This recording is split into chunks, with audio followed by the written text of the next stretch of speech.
Fasten your chin strap and put your pads on. Get a grip on the bat, here comes a fastball. We ain't going one and done, we're here to last long. This the top of the standards, get ready to blast off. Alright, let's do this. Hut hut! Every Sunday afternoon, big sports fanatics coming out your speakers like a piston running with magic. Game time status good to go is automatic. Ready for the blowouts and the instant classics. Calling all the teachers, all the fathers and the mothers. Calling all the kids, all the sisters and the brothers. Dynamic high schoolers in the game like no other preseason. Game 7s, hey, y'all know we got it covered. From the finals to the Super Bowl to the World Series to the Stanley Cup final. Over here we spit it clearly. Andrew Hale and Jotham Israel coming with the hottest topics. Hey, you know what's up with sports. People wanting it, we got it. Yeah, get in the game. It's the top of the standards, man. Get in the game. It's the top of the standards. Yo, get in the game. It's the top of the standards, man. Get in the game. It's the top of the standards. Come on. Get in the game. It's the top of the standards, man. Get in the game. It's the top of the standards. Yo, get in the game. It's the top of the standards, man. Get in the game. It's the top of the standards. Come on.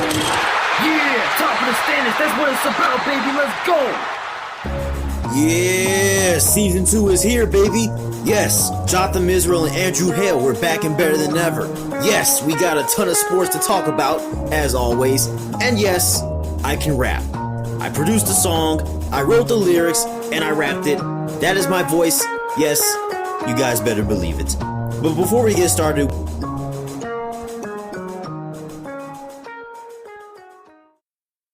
Well, Drew, feels good to be back for season 3 of Top of the Standards, doesn't it? Sure does. We missed quite a bit, if I'm being honest. But, that's all right. We're back. I'm excited to talk about it. Yeah, and I want to start off with just quickly recapping March Madness, because we clearly missed this tournament in 2020. But, man, this year it delivered, didn't it? Sure did. We had some crazy moments. I just want to say, I doubted UCLA the entire time. I did. But I guess it's all right because they did beat Michigan State in the first round, made it to the Final Four, probably should have made it to the national championship, but it's all right. They had a great run, but so did Baylor, Gonzaga. So many teams had a great tournament.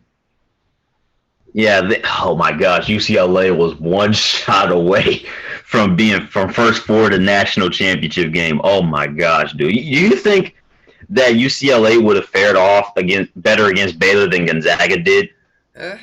I would think so because Baylor had some scares the game before and obviously against UCLA. I don't know. I think Baylor was gonna win no matter what. I mean, I was hoping for Gonzaga. I thought they would have won, but obviously they didn't. I don't know. I think UCLA might have. They were on a run. Yeah, and I was saying all year, like, this feels like Gonzaga's year. And then it blows up in my face because Baylor was out there. I mean, shout out to Baylor. They were a bunch of beasts on the court. I mean, I should have looked at their defense because I guess I was scared of their inconsistencies their minor inconsistencies in the regular season. They had little cracks against Kansas State in the Big 12 tournament, which is a little sus. Had a little crack against Iowa State in the regular season at home, which was a little sus. And then they couldn't win the Big 12 tournament. But you just looked at that defense, and it's just like the energy that they brought in the tournament. It was like cranked up times 10. It was insane. Like, they were locking up Gonzaga so badly in that game, and everybody throughout the tournament. Quite frankly, it was a masterful performance for the Bears, and they're obviously deserving of that national championship. Yeah, I mean, after they absolutely demolished Houston, I think everyone should have realized that they were rightfully there. Oh yeah, they said we're not just the best team in Texas, we're the best team in America right now. And look, speaking of the best, you know how I was saying the Big Ten was probably the best conference all year? Yeah, they are completely stripped of that title. I am sorry, but that conference flopped in March. It was so bad. I mean, I didn't expect, to see an all Big Ten Final Four or anything like that. But dang, Michigan was the only team to make the Sweet 16. My gosh. Dude, I guess you could say UCLA owns Michigan, the state of Michigan. Yeah, it's funny because I really thought that, I didn't think Michigan was going to, make that deep of a run without Isaiah Livers, but, getting bounced like that. I mean, they were choking. That was a certified choke that they did at the end of that game. I mean, they were bricking threes like they were scared. I'm like, yikes! I'm like, oh no, I know my boy Drew's gonna flame these boys. Oh no! Did you see that final, or I guess second to last shot where he airballed it? The dude picked up the rebound and threw it over his head. What was that? Dude, What was that? dude. Bro, I'm telling you, when I saw that, I cringed so badly because I'm like, oh, Michigan. I'm sorry, Michigan.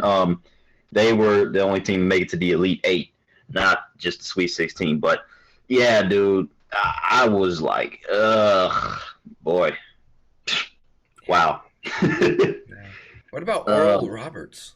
Come on. Yeah, They made a great run. Dude, that first win against Ohio State, I wouldn't say I was shocked, but I was like, dang, that's an impressive win. And then they did it again, and then they did it again. That was crazy.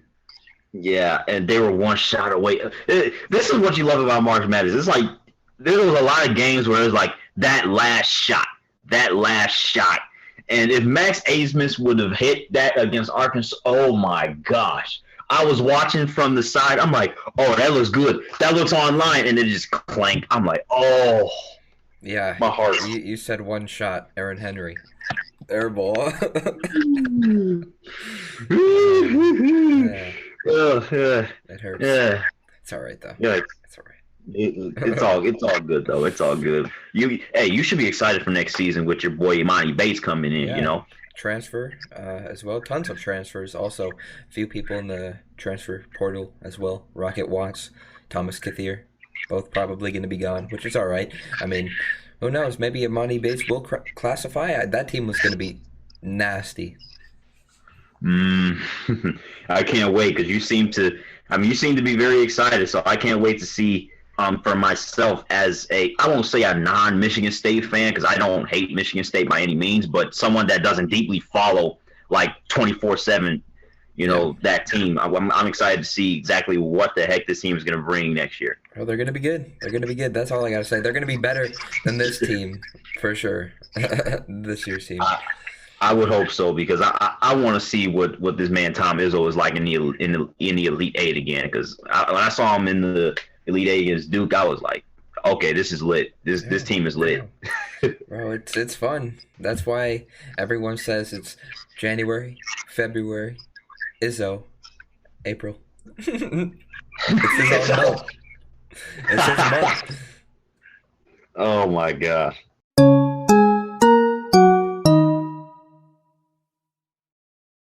Okay, dude. Let me touch up on the NBA with you, man. Well, you got a seat there for the tank because we're kind of close. All I gotta say is, so you traded away Vucevic, but you have a better record than the Bulls after you traded him away. Okay, that makes no sense. I'm actually very disappointed at how the Bulls have been playing because I'm sitting here thinking that. With Vucevic, they're going to be a bona fide playoff team at the very least. At least with the standards of the Eastern Conference, they're a bona fide playoff team. At least I thought with the addition of Vucevic. And I'm just looking at this team like, and you got Levine going off too. I'm like, what's going on with this team?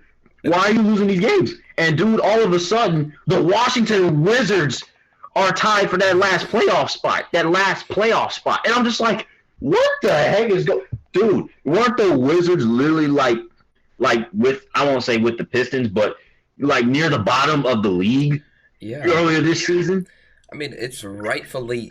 I mean, it's okay that they're potentially going to make the playoffs because they do have the NBA's leading scorer in Bradley Beal. I mean, if they didn't make the playoffs, that'd just be embarrassing. Russell Westbrook, he's getting more acclaim to, Washington, D.C. He's doing a little bit better, but I think they are playing better. They're all around, they're playing better, obviously. But the Bulls, as you mentioned, I'm disappointed too. I mean, we talked about this before. It's literally Levine's team. That's all. He's literally the only Bulls player, essentially. Yeah, him and just a bunch of young guys that just aren't there yet, It's like, man, when is this team gonna get there? You have so many top 10 picks on your team, and they just flop. Like, bro, come on. I'm watching the game against the Cavaliers, and they blew a big lead or something like that. And I'm just looking at this team. I'm like, why does this team always get a lead and then blow? I mean, you can say this for anybody in the league because it's like in this age of the NBA, especially with the three-pointers, it's like blowing a 20-point lead is something you see every single week, almost every single night if you even want to go there. But, dude, it's just like, man, this team just can't finish. Yeah, it's unfortunate too. I mean, they have 2 All-Stars on their team, and they can't do anything. They better at least make that play-in tournament, or there's going to be some angry Bulls fans. It's really that last spot is really between the Bulls, the Raptors, and the Wizards because they're all a half a game apart within each other. So. And I don't expect the Pacers to drop out, but go ahead. The Raptors are not good. I mean, they're just not good. The Pistons beat them by double digits 3 or 4 times this year. Every single game. The Raptors are just not good. I don't know what's happened. It seems like Pascal Siakam has kind of regressed since that NBA Finals appearance, and then, I don't know, they just haven't been great. I mean, Nick Nurse, I don't know. He's kind of acting a little bit sus, in my opinion. Yeah, you look back at that finals, you just think, that's like one of those, how the heck did this team win the championship teams, you know? Yeah, exactly. I mean, they haven't been the same since, quite frankly. I don't know what's more confusing. The fact that the Raptors are doing this bad after their championship run, or the fact that Kawhi Leonard left and flopped on his face last year, and the Clippers are only 3rd in the West after, us expecting them to be bona fide, title contenders, which they still are in contention of the title, of course, but, and they have had their injuries and their holdbacks and all these rests and all that stuff. But I did not expect the Suns and the Jazz to be doing better than the Clippers. That's a little bit disappointing to me. I don't know. I don't know about this league, man. Yeah, it's kind of crazy, too. You would think some of those teams in the middle of the Western Conference would kind of jump the Lakers after they've lost, LeBron James and Anthony Davis. They've had so many injury problems. You would think some of those teams would jump them. Obviously, Phoenix and Utah have, but that's going to be an interesting race at the top for sure. Yeah, and, injuries suck. And seeing Jamal Murray tear his ACL was like, are you freaking kidding me, bro? With 40 seconds left in the game, too. Yeah, down by 7. I'm just like, dude, you didn't need to go that hard. You're down by 7 with 40 seconds left. Oh. It's you hate when that happens, too, when your player, I mean, I guess he should have been out there since it was decently close, but I don't know. It's terrible when you see those types of injuries, season-ending injuries in the last, 10 seconds of a game. Yeah, it's just like, dang, man. I will say this. Jokic is the MVP, and this is his time to prove that he's the MVP without Jamal Murray. If the Nuggets finish above the Lakers in the standings, Jokic is the MVP. Don't question me. Hey, I agree. I mean, he's been very, very consistent all year. Rebounds, passing, scoring. He does it all. I mean, he's a complete player, a very unique player, too. I mean, you don't ever really see a big man do what he can do on the court. So, very, very impressive. Yeah, no, it's very impressive. I haven't paid attention to a big man like that ever. Jokic is probably my favorite big man that I've ever seen. Hey, that's fair. That's fair. I mean, I understand why. He can do it all. He can do it all. Yes. It's just like, he's so relatable. He's kind of relatable to me because it's like, he doesn't look the most athletic, but dude is an assassin. Yeah, I mean, the passes he makes are insane. Over the back, over the shoulder, between the legs. It's crazy. Dude is a mastermind. But yeah, I hope the Nuggets can try their best to make a decent run. At least if the standings stand, then they'll face the Lakers. I would love to see them beat the Lakers in the first round, but I don't know if they'll do that, especially if AD and LeBron are back. Even if they do have home court, but it's like, dude, I don't know. Yeah. I agree with a lot of analysts and stuff. They don't really have the greatest scoring offense, in my opinion. I mean, their defense, they got Andre Drummond, they got LeBron, they got AD, but their offense is so questionable. It really is. Because other than LeBron and I guess AD, if he steps up, they don't really have much. I mean, I don't think a Lakers fan should expect Kuzma to go out every single night or KCP and drop 30. That's not going to happen. We know that. Against a Clippers or Nuggets or whatever team you decide, that's not going to happen. I mean, sure, Andre Drummond and KCP, they dropped like 52 combined the other night. But again, that's not going to happen every single night. Yeah, and then, you give a team 7 games to figure you out. They're going to crack the code eventually. Yeah. So I'm just this is the Western Conference, so I mean, I'm going to be very excited to see this playoff race, especially considering that there are teams that we have not seen in these particular positions before. I have not. I'm still not getting accustomed to seeing the Dallas Mavericks this low in the standings, but I mean they should still be a playoff team come May. Yeah, I mean, I heard that they want to add another perimeter shooter around Luka or a secondary shooter. I don't know. Luka, like Zach LaVine, he's carrying their team night in and night out. Dude, the game against Memphis said it all. Yeah. The second half against Memphis said it all, dude. What the heck was that buzzer beat? Dude, that's like one of those movie buzzer beaters. Yeah. You're totally barely behind the three-point line, and you get it off with like 1/2 of a second left. That's insane, dude. That's like under pressure, off balance. That's like Fitz Magic against the Raiders. Yeah, dude. Oh, that's a good comparison. Now that I think, oh my gosh, that was spot on, Drew. Yeah, it's one of those plays where you're like, how did he do that? Did you actually, speaking of plays like that, did you see a Villanova, I think it was spring football or whatever? Yeah! Bro. Freaking Daniel Smith. Yeah, if we have that clip, I'll put it in right here. But on with Daniel Smith taking it. They're throwing it, Steve. Daniel Smith will run. He's taken down. That's a touchdown. He flipped it up in the air. He threw it up an into the air. It's play. caught. Wow. He got rid of it just in time. He was going to get sacked. This was the craziest touchdown I'd ever seen. How did he get it off? He threw it like behind his body while he was falling to the ground? Yeah, I don't know. I mean, it's a question why he would even throw that pass in the end zone. Just no look. I mean, he's scrambling to his right, and he just used the thing behind his back. I'm like, what the? That is one of the, if not the craziest touchdown I have ever seen in my life. And dude just casually just catches it like it's a drill. I'm just like, are you serious? Bro, crazy plays like that are what makes sports. It's awesome. Yes, dude. That was insane. That's FCS. I believe that's FCS, not Division II, because it's Villanova. Yeah. FCS football, dude.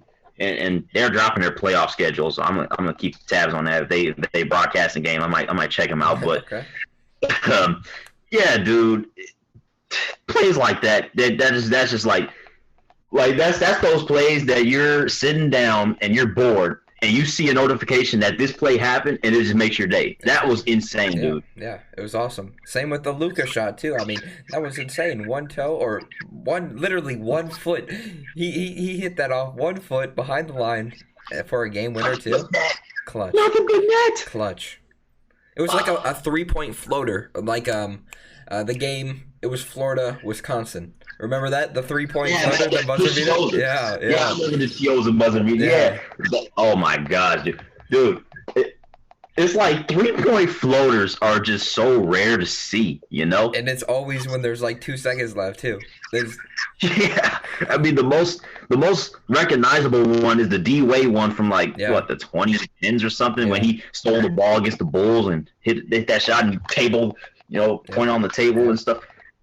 Oh my God, dude! Yeah, 3-point floaters are insane. I love those type of plays. It's awesome, dude. It really is. It's so much fun.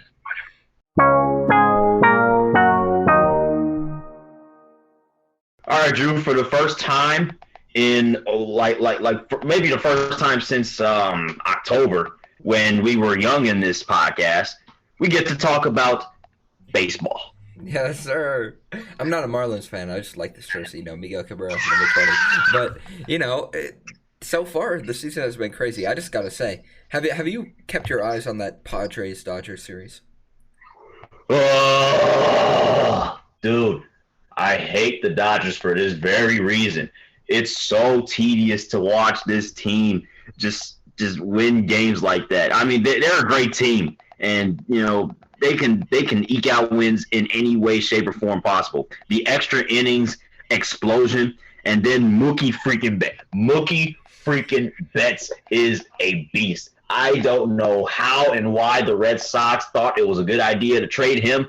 I mean, yeah, they're leading the AL East right now, but I don't know what made them think it was a good idea to get rid of Mookie or make him unhappy enough to want to leave Boston for LA. Oh my gosh, LA is stacked. Dude, yeah, I mean, I think it just goes to show how good they are. That this series against the Padres, I mean, like you said, they're getting wins out of their bag, out of nowhere, essentially.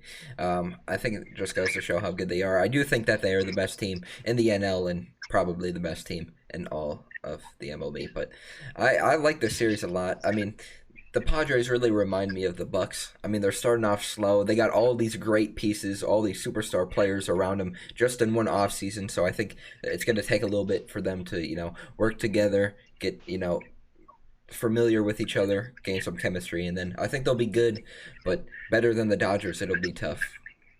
Yeah, I don't see anybody topping them in that division. I mean, you got the Rockies and the Diamondbacks in that division, and the Giants the Giants are over 500, but man, that bullpen is sus. They blew one against the Mariners, and then they blew one last night against the Marlins. I don't know how they lost that. I don't know how they lost that game, dude. Bro, it's the power of this jersey. That's why. No, I'm kidding. But I don't know. This has been pretty exciting so far. I mean, the Reds, they started off really, really good. I mean, hey, Akil Baddoo on the Tigers, he started off really, really good. And the White Sox, they threw another no-hitter. Dude, it's like, why does it feel like the White Sox throw a no-hitter every single year? Yeah, I don't know. I think they have the second most of all time, just behind your favorite, the Dodgers. But I don't know. It is kind of crazy. To be honest, it should have been a perfect game. I think Perez could have gotten out of the way with his foot. I don't know if you've ever seen it, but Max Scherzer, he had a no-hitter that was very, very close, where he hit a batter maybe with 1 or 2 outs in the ninth, where the batter kind of stuck out his elbow. And he did it on purpose. Obviously, you saw the Indians. They really wanted that perfect game and no hitter to end. They were diving to first. They were sticking their foot out. They did not want to get no hit that night.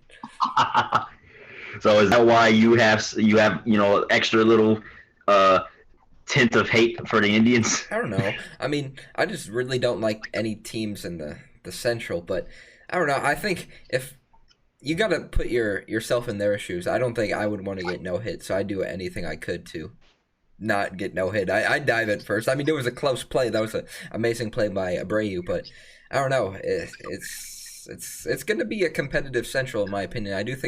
I thought last year the White Sox were the best team. I think this year they will be. I mean, they're just stacked. Yeah, and early on in the season, it's like the first 15, 20 games might seem a little deceptive because, 100%. Obviously, I mean, you never know. There's a lot of things that there's a lot of things that are weird right now. Yeah. Give your analogy about the Mariners a few years ago in the first 15 games.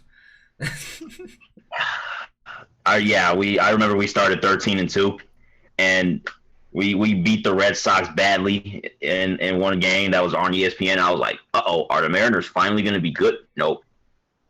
They lost more than half of their final games from that point. Ugh, that sucked. But you know what? The thing that gives me hope and optimism is that a team can't suck forever. Okay. Yeah. The team cannot suck forever. And I'm not saying they'll make the playoffs, but I'm excited to see how they'll try to keep their heads afloat.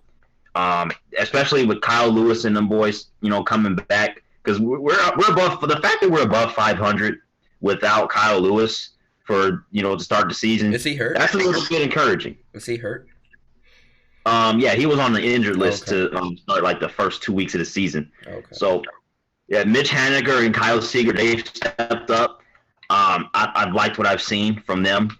They're getting walk-offs too. They Dude, opening night, they already had more walk-offs than they had in the entire 2020 season. That's actually funny, but that AL West is very competitive, in my opinion. Very competitive.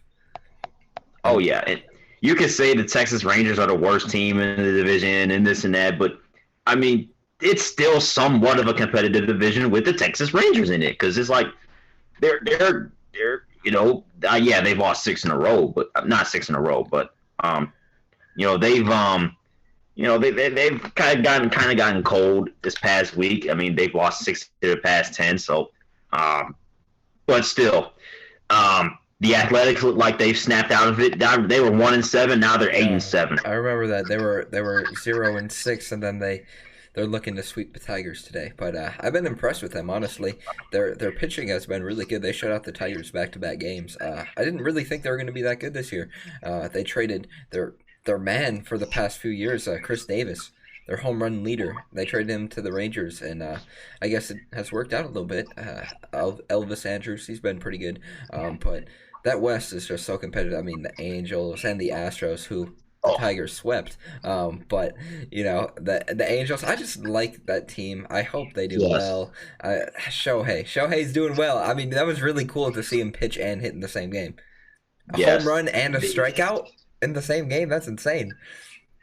Dude, look, that Sunday Night Baseball game against the White Sox was something that gave me hope about this Angels team because if I wasn't a Mariners fan, I'd be an Angels fan. And it's like the Mariners and the Angels are like 1-2 pow pow. And I mean, seeing either one of them at the top of the division and not the Astros is very nice. Yeah. Even though I don't really have that much displeasure against the Astros now, they still have the scandal on their backs. But I wouldn't. I love the AL West. It may not be the bona fide best division in baseball as they try to dub the NL East for some people, but I like what I see out of this division. It's very competitive. Hopefully the Mariners and the Angels can keep pace when the Astros get on that like mid-season winning streak. And we'll see what happens from there, man. Yeah, I mean, it's looking pretty exciting. I mean, both the AL and the NL, they're both really competitive. I mean, essentially every single team are in the same range of records. I mean, no one's like really terrible, and obviously, besides the Dodgers, everyone's in the same area. Yeah. Speaking of records, may I ask you who has the worst record in the American League right now? Let me guess. Is that team from New York? Yeah, one of them. Okay, one of them. Is it the team that really no one likes? Is it the Yankees? It's the freaking 5-9? What is going on? Weren't these? I mean, look, it's early in the season. They have time to turn around. I get it, but first of all, the Yankees have not been playing good baseball, and second of all, their fans are knowing. Their fans know it too. It's kind of funny. Do you feel the same way? It feels like every time the Rays are in New York, the Rays usually win that series. It's really weird. It's weird, doesn't it? Yeah. I know I'm not the only one that noticed that. And, they've had their fair share of encounters, the Rays and the Yankees. Obviously, there's a lot of smoke that came out of what happened last September and October. Yeah. With the whole 90-mile-an-hour fastballs and, hidden pitchers and, hidden pitchers, hidden guys and yada, yada, this and that, and the tension of the ALDS and obviously the Rays beating the almighty Yankees. Obviously, there's still some salt resonating in that Yankees fan base, but, especially as a Tigers fan, you love to see it. Yeah, as an MLB fan, no one likes the Yankees. No one likes the Yankees. I know that for a fact. Unless you're a Yankees fan, you don't like the Yankees. Oh my God! Yeah, it's just, and it's not like they've been playing against top tier teams and absolute juggernauts. They've had series against the Rays twice, the Orioles, and the Blue Jays. That's a bit scary if you can't win those games in your own division. It's a bit sus. And then they got the Braves and the Indians, and oh boy, this could get nasty. This could be a nasty start for the Yankees, man. Yeah, it really could. I really want to see the Blue Jays play well again. I want to see them get back to the playoffs, not just a playing game, but a playoff, a series. But Oh, I think they're good. I think they are good. I think that they got Bo Bichette, they got Biggio, they got Vlad Jr. I mean, they're good. They're good. I mean, and their pitching staff, and they got a few acquisitions over the offseason. I think they're good. I think they definitely should make the playoffs, especially if the Yankees are going to be in last place all year. yeah. I like to call the Blue Jays silently stacked. Yeah, yeah, yeah. I would agree. I would agree. Yeah, yeah. And even though they're in a three-way tie for second, I don't know if the Red Sox can sustain the success. I mean, we'll have to wait and see. I mean, when a new team, when a team that was not as good last year starts off really hot the next year, it's like you still have questions about them, and you just have to see more. It's a 162 game season, like I've repetitively said. So, we'll just have to wait and see. So, Speaking of the Red Sox, have you seen their yellow jerseys? I have one word to say.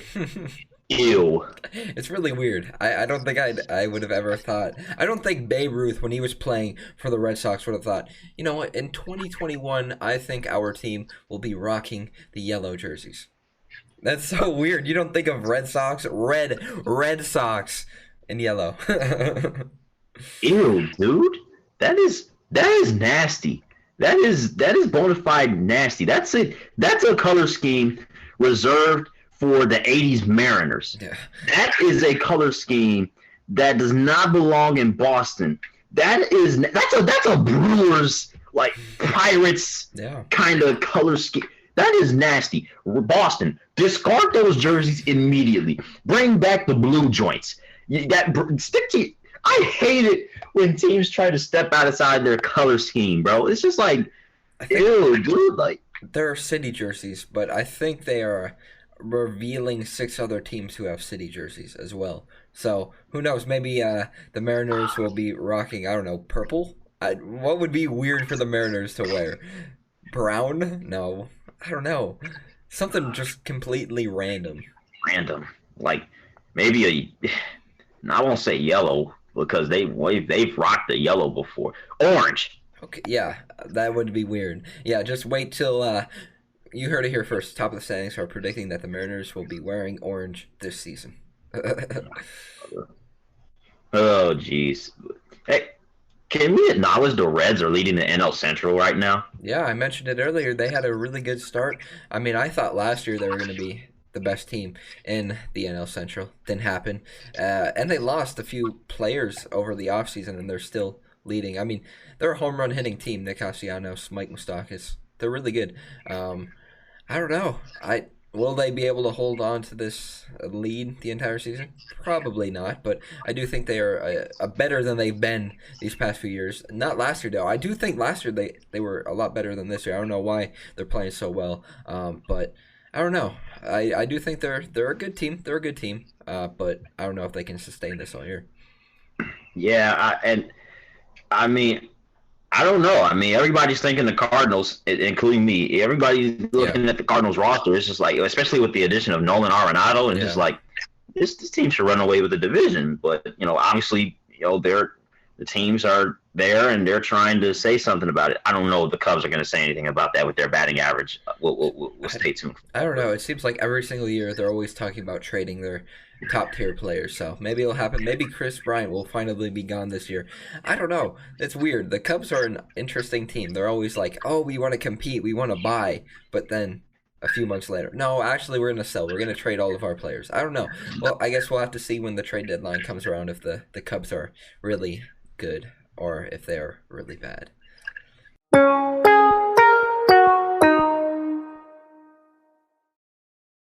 Since you're speaking so much about trade deadlines, the NHL trade deadline just passed, last week, and we saw a lot of flip-flopping. Can you tell me a little bit about that? Oh, yeah. I think we're going to start with the most surprising, and I wouldn't say lopsided because we don't know yet, but the Red Wings and the Capitals made a pretty interesting deal, sending from Detroit to Washington Anthony Mantha for a first round, a second round, and 2 players, Jakub Vrna and Panik. 2 of, pretty productive players from the Caps, especially Vrna, who was It's funny. They got Verna, who had, I don't know, maybe 15-some goals. He had like 25 points. Coming over to Detroit, he is now their leading scorer and point leader. Isn't that insane? That's how bad the Red Wings were offensively. They traded for a player who's only played 2 games for the Red Wings, who is now their leading point getter and scorer. So that's hilarious. But I don't know, if you get 2 players, 2 really good picks for 1 player, I'm taking that trade every day. It doesn't matter who you are. I trade Aaron Donald for 2 first-round picks and 2 players. It doesn't matter who you are. If you're getting that much back for 1 player, especially if you're rebuilding, take that. Yeah, and we'll get to Aaron Donald later. I want to touch up on that little fiasco later. But, yeah, dude, I saw, some interesting trades. There was a lot of trades going on. And me personally, I really don't know how to feel about most of these trades because, obviously I don't get a lot of exposure to the New Jersey Devils or the let's see, another team, the Buffalo Sabres, or any teams that are, not around in this area, like close to this area. So yeah, and I've just been trying to assess, okay, how good do these people think these players were, and were these good trades, yada yada, this and that.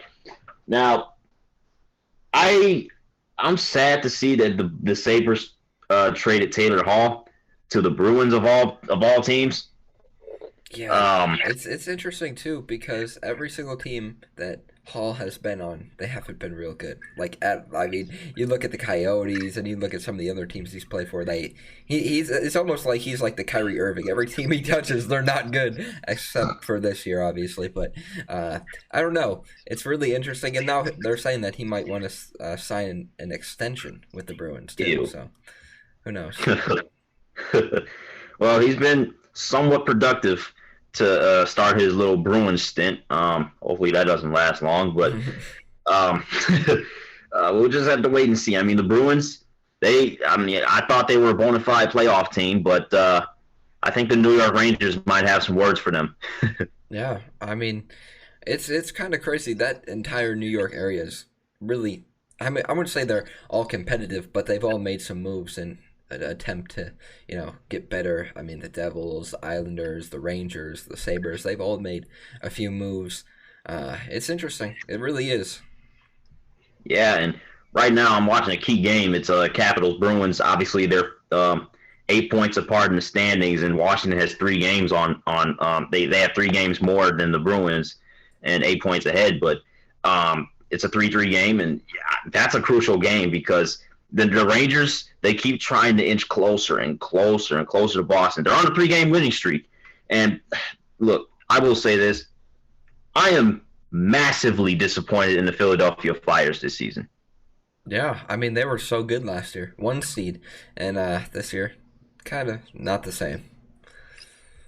No, it's just, I'm looking at this team. I'm like, what's going on with this team?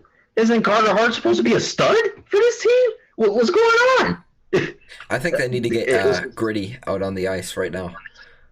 Oh my gosh, dude! For having such a good mascot, literally the creepiest mascot, the weirdest looking mascot. I don't even know what Gritty is, but he's awesome. Did you know he got arrested? Gritty got arrested for assault on a fan. Dude. What the heck is this mascot? The infamy of that mascot is the most interesting in all of sports, in my opinion. Gritty's awesome. Gritty's awesome, and he just came into the league like a few years ago. I love Gritty. Man, he's turning into a really key first liner for mascots. Yeah. Oh boy, man, that's absolutely hilarious. But dude, you know how when I talked about the Western Division earlier, I acknowledged the LA Kings and the Minnesota Wild and teams just coming out of nowhere, just starting to compete. So before we got back, if this show happened last week or 2 weeks ago, I would have been all over the San Jose Sharks. Like, hey, look at the San Jose Sharks. They just came out of nowhere. Hey, they're poking at the Blues for that 4th playoff spot, and I'm just like, this is interesting, and then they go out and lose 5 in a row. Yes. Speaking of the Sharks, you see Patrick Marleau tied Gordie Howe's most games played record at like 1,700. 27? Yeah, it's really insane. No one thought that everyone thought that Gordie Howe record was going to stand forever, but it's really impressive. It's crazy to think that Patrick Marleau has been in the league since 1997. My goodness, dude. And he's not even the oldest. He's not even the oldest player. Zdeno Chara is 44. Oh yeah, right. Oh my gosh, dude. And I don't know if you remember, a few years ago, it was Jaromir Jagr who played for the Panthers. He was almost 50, and he just retired. I remember Jagr. Yeah, he was. I think he was 50, but he was around there, and he was still playing. I think he's still playing overseas too. It's crazy how hockey's definitely, you can be the oldest. I mean, you can be like 50 and still playing. That's how crazy this is, and it's contact sport too. Full blown contact sport, like that's full blown. It's not like basketball where you're you're really just running and cutting and no, you're really gonna have to like take some hits and take some balls. These guys are doing this in their 50s. Yeah. Oh my gosh, dude. It's impressive. I mean, it really is. I guess it goes to show how tough hockey players are. Oh my goodness, dude. Yeah, that's extreme toughness. But yeah, with that record, if I want to see it. The record is obviously 1,767 by Mr. Howe, and Marleau, 1,768. Dude, that's amazing. I almost forgot Patrick Marleau was in the league, and it was like, it's weird because it's like Patrick Marleau was like the first NHL player that I think I probably like noticed. Okay. Because when I started playing NHL games, the first team I would use was the San Jose Sharks, and he was always on that roster in those games, and I'm just like, and I would create a player and try to fit him in with Patrick Marleau, and I'm just like, this dude is playing the same position. I'm gonna have to move him over to this part of the line, yada yada, this and that. So I'm like, and I'm looking at these games from the past. I'm like, this dude Patrick Marleau is still playing. Like, dang, it's really, really crazy. I mean, I remember when he played with the Maple Leafs a few years ago too. It's crazy how much longevity he's had in his career. Yeah, and if he does get that 1768, huge accomplishment. Props to Patrick Marleau. That's a record that is going to be very, very tough to break. 100%. Yeah, you got to be healthy your entire career, essentially. Oh yeah, that's 82 games per season plus playoffs, assuming that you got to make the playoffs, sometime in your career. Yeah, it's gonna be bad. But yeah, dude, I thought the Sharks were coming for that last spot, then they lost. But I'm looking at, and I hope they don't fizzle out because I didn't mention them. How about the Arizona Coyotes for just a little bit, Yeah, I mean, they made the playoffs a few years ago. I don't know. I honestly can only name like really one player on their team. I don't know much about the Coyotes. Yeah, I haven't. Obviously, the Coyotes aren't exactly primetime television 24/7. Yeah. So you don't really get a chance to see them all that much. But it's like, the Coyotes. I mean, I love seeing teams out of nowhere. So because I get to know their players a little bit that are starting to stand out and starting to show out and maybe start contending. Now, if the Blues lose this spot to the Coyotes, that's going to be a major disappointment because you just signed Jordan Binnington to that mega contract. We already talked about this. We don't think he probably should have deserved it, but I don't know. That's a very, very quick trigger by St. Louis. And he's been struggling ever since their run. That's not good, St. Louis. That's not good. And if you lose this spot to the Coyotes, you got some real mirror watching to do. Yeah. That you should not lose that spot to the Coyotes. I mean, you're not going to beat the Avalanche in a 7-game series, but you could at least try and get there. Oh my gosh! You know what? I don't even know anymore, man. This league is so entertaining, and it's only getting better. The parity is amazing. It is. It's competitive for the most part. Yeah, dude, and you see teams like Maple Leafs and the Jets coming out of nowhere. And the Red Wings, who have won or have gone on like 5-10 of their past few, or 5 and like 3 of their past, I don't know, however many games, but you've been winning. Yes. Besides last night, yes.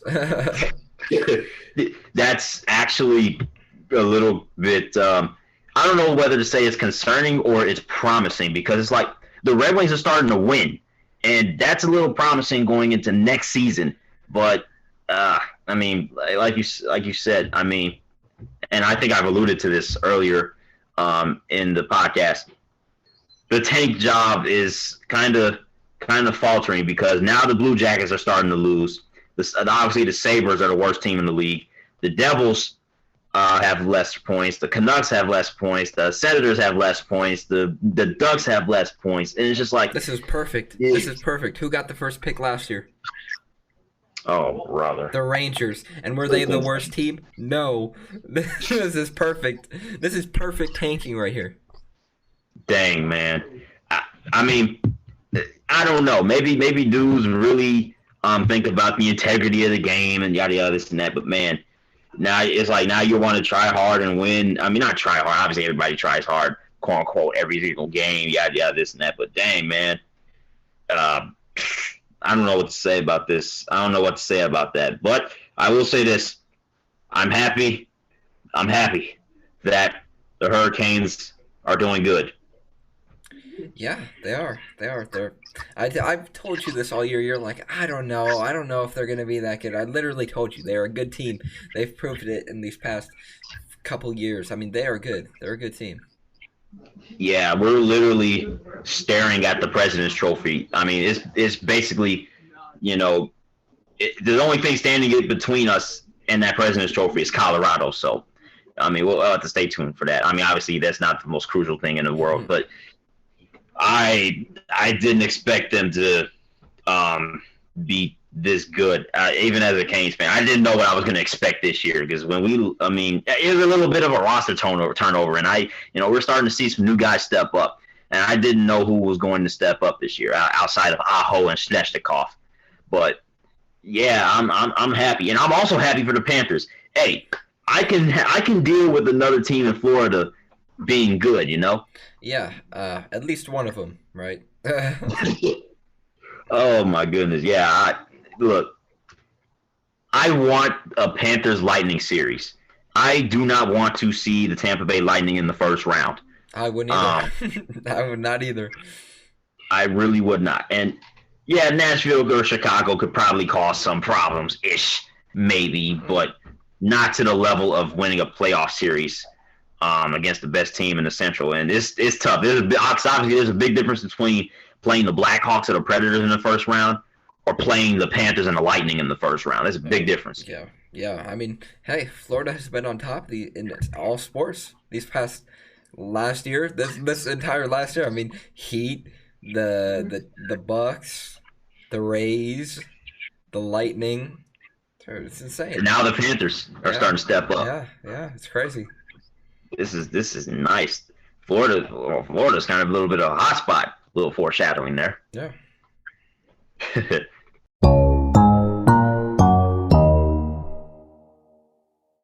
All right, Drew. Let's get into MVPs and LVPs. Who is your MVP? My MVP. Since we were gone for about a month, I'm going to go back to March Madness. I'm going to say UCLA. I talked about him earlier. Like Clark Kellogg said, UCLA did not lose that game against Gonzaga. The time just ran out. And that's, I 100% agree. If it wasn't for Jalen Suggs, who hit that miracle half-court shot, I think they easily could have been in the national championship game. They did not lose that game. They had a great run. They were beating teams that they were not supposed to beat. They weren't even supposed to beat Michigan State. They beat them. They beat Michigan.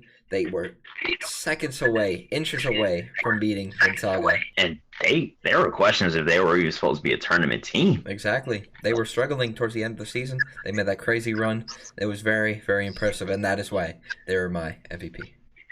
that basically symbolizes the whole Pac-12.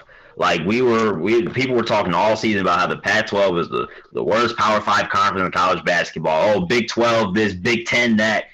That Pac-12 pulled up with the Uno reverse card in March and just absolutely turned it up. Yeah, Oregon State making a run, Colorado made a little run. We obviously UCLA, USC made it. UCLA and USC both made it to the Elite Eight. Do you know how crazy it would have been if they played each other? Oh my god! Oh man, that would have been stupid lit. Because Chuck Garfien, obviously, I talked to him. He's the one of the White Sox hosts, show hosts. He went to USC, and I remember talking to him about the USC UCLA rivalry because obviously it's the UCLA USC rivalry. Yeah. And I'm only imagining what's going through his mind just watching USC and UCLA make those runs, and I'm just like, this LA is absolutely bonkers right now. Yeah, very, very impressive runs by both. It was fun to watch. It really was. Yeah, great run. And sticking with the realm of basketball, I got to give my MVP to the WNBA. Okay. Why? Okay, first of all, their draft was last week on Thursday, and they're celebrating their 25th anniversary, their 25th season of existence, and it is already looking lit. The players that came off the board, I almost gave this MVP to the Dallas Wings because they aced the draft. Imagine having the number 1 overall pick, the number 2 overall pick, and the number 7 overall pick. That is draft capital right there. Obviously, they traded the 7 away because it's three of the first 7 picks. You're gonna have to do some. You got to do some moves with that, with all that draft capital. You feel me? Yeah, I mean, did they just trade away their entire team over these past few years? Not exactly, but they've been rebuilding. I can tell, yeah. I mean, the number 1 and the number 2 overall pick. That's insane. But the league as a whole, look, bro, they dropped some new unis. I don't know if you've seen them yet, but dude, you got to see them. Those uniforms that they dropped, absolute fire. They're almost starting to catch up. They're starting to catch up with the NBA. And in my opinion, in some ways they have surpassed the NBA in the uniform game, bro. I know the Indiana Fever did not just make a Stranger Things inspired jersey, bro. I'm sleep. I have not seen that, but that's very, very interesting. Oh, dude, when we're off the air, share your screen, pull it up. We have to run through it together. But man, I promise you, those jerseys are fire. Like if you just looked at them as just regular old jerseys, you're just gonna be like, okay, those are dope. Those are dope. So my MVP goes to the WNBA, especially with all the recognition they're getting from the NBA. I remember Kevin Durant FaceTimed the number 1 overall pick, Charlie Collier, and they were talking about numbers. Like hey, what number you gonna wear? And obviously they have a connection because they both went to Texas, and they're KD like, what number you gonna get? And they just having a casual conversation. I'm like, this is dope. This is dope, bro. Yeah, that is pretty cool. I also heard that they may be looking to get an expansion team. Maybe they'll come back to Detroit. I don't know, but on to LVPs. Let's have you go first. I want to hear who your LVP is. Oh, wow, this is a first. Yeah. I got to give my LVP to the NBA uniforms. Why?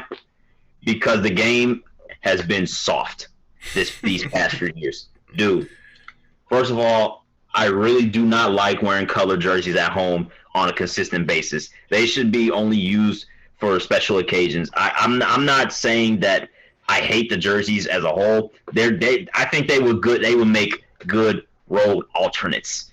But I really am not liking the idea because I've seen over the playoffs teams are starting to wear colored jerseys as the home team more and more often, and I get it, the color coordination, the stands, yada yada, this and that, but I don't really like it. I like seeing white at home a lot, and it's just, and not only that, but the certain uniforms that have been made over the past few years, look, they've been trash. The Boston Celtics city, is that supposed to be the city edition jersey? Those are trash. They tried to replicate how the banners look in the rafters. Yeah. They tried to put it on the jerseys. No, That does not work.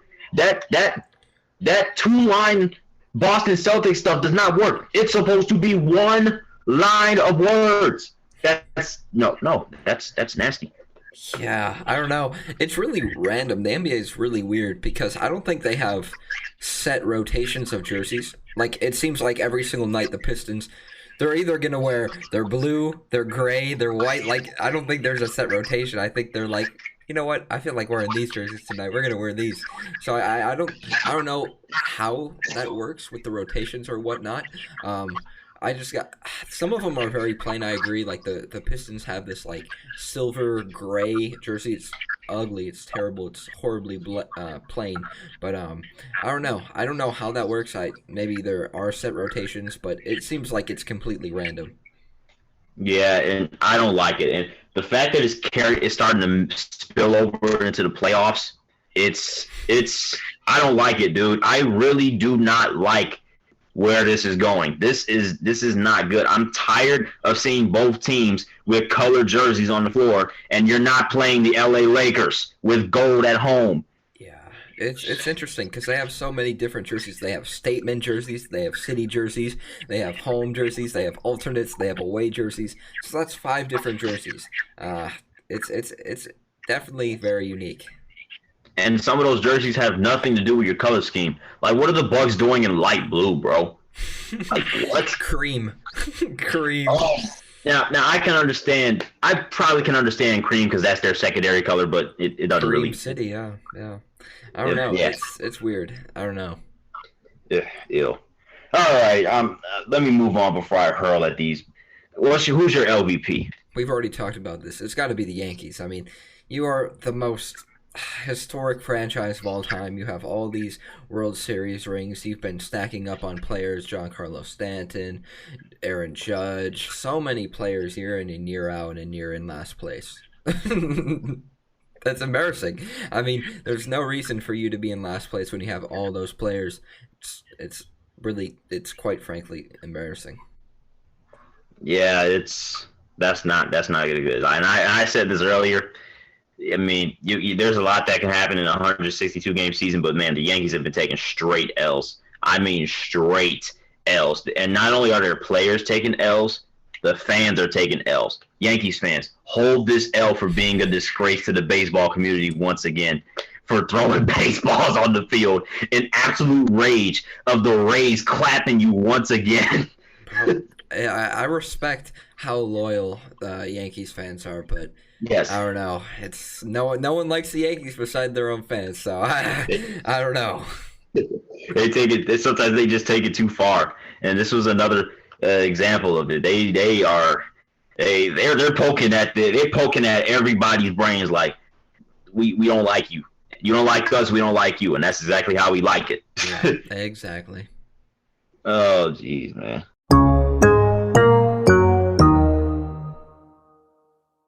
All right, let's get into some trivia. Ooh. Now, way back when last season, the last question I asked was, when was the last time that all of the number 1 seeds in the Power 5 conferences of college basketball lost in their conference tournaments? Knowing me, I'm assuming, I guess, 2008. Yeah, and you know what? You were 1 year shy. Oh, dude, I was so close. The 8 almost worked again. Yeah, it was 2009, the last time where the regular season champions of the Power 5 conferences did not win their conference tournaments. Let's see. North Carolina won the ACC in the regular season. Duke won the tournament. Kansas won the Big 12 in the regular season. Missouri won the tournament. Michigan State won the tournament. Michigan State won the regular season. Excuse me. Purdue won the tournament. And then Washington won the Pac-10 at the time. At the time, it was the Pac-10.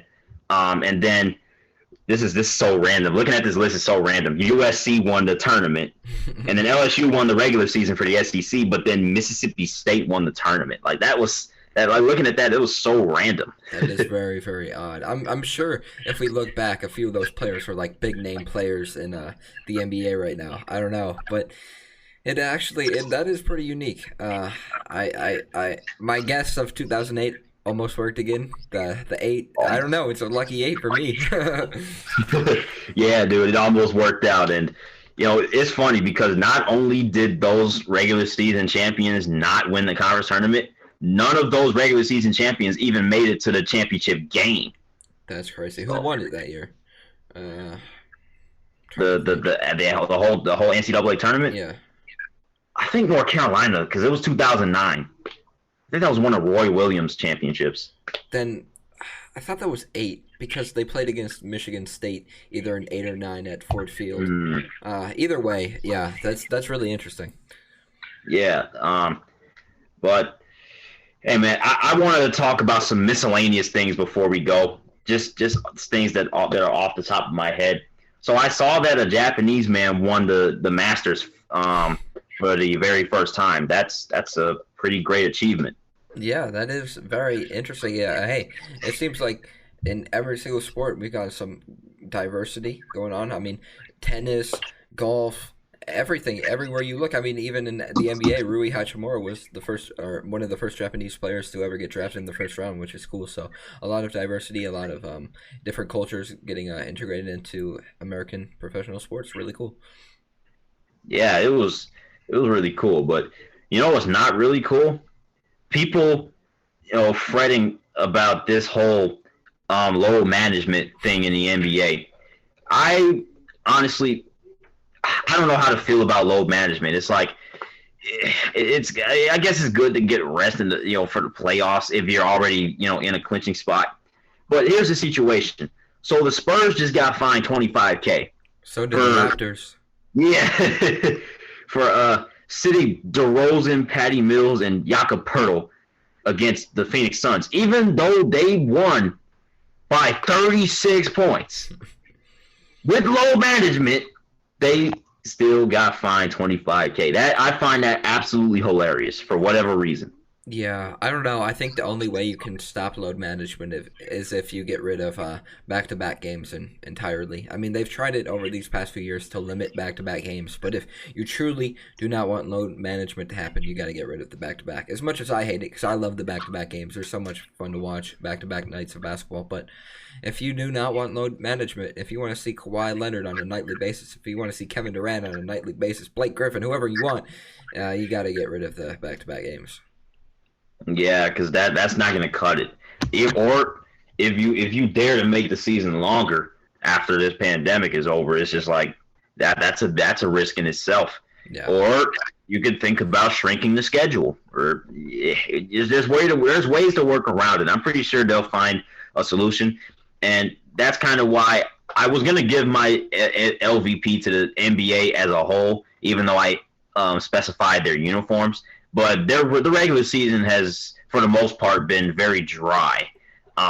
It's just been even though there's been some close games here and there, it's just like there's not much action because it's like all these guys are injured, all these guys are out. You're not going to see that star-studded matchup that you wanted to see on a specific night, and yada yada, this and that. And it's just like, it sucks, dude. It just sucks. Yeah, it is. It's unfortunate. I mean, especially when you have the Nets who literally have no one and they're going up against one of the best teams in the East in a matchup that everyone's looking forward to. Very, very unfortunate and embarrassing. Yeah, the Nets are a prime example because you look at the roster, you're like, oh my gosh, KD, Kyrie, and James Harden on the same floor together? It's lit every night. Nope. One guy gets injured, one guy gets sent home for personal reasons, another guy gets hurt, another guy has to sit out for rest, this and that. It's annoying. It's very annoying, but It is what it is. Oh, and then MLS is back. Yeah. Nice. Yes, it is. Very, very. I'm glad it's back. I'm excited to see Orlando City, what they can do this year. But I guess to end off, I'll tell my trivia question, and then you can wrap it up. Yeah. Mine is pretty. Mine is similar to yours. Before this year, when was the last time that Baylor made the Final Four? It's been quite some time. That's your hint. And Jotham, same time next week, man? Yeah, dude, we can do this all day if we want to, but we're gonna close it out. It's a new season, man. It's a new season in the midst of a bunch of pro seasons. So, yeah, dude, you gotta love it though. If you guys enjoyed this podcast, give us that 1, 2, 3, 4, 5-star rating on Apple Podcasts, Google Podcasts, or whatever platform you're using to listen to or watch Top of the Standings. Give us a like, comment, subscribe if you're watching us on YouTube, and give us a follow on Instagram, Twitter, and Facebook, The Big Three. And don't forget to check out our new launching website, Top of the Standings. Yeah. We got ourselves a new website, so check that out. And this has been Top of the Standings. We're back in the new season. We'll see you guys next week. Peace.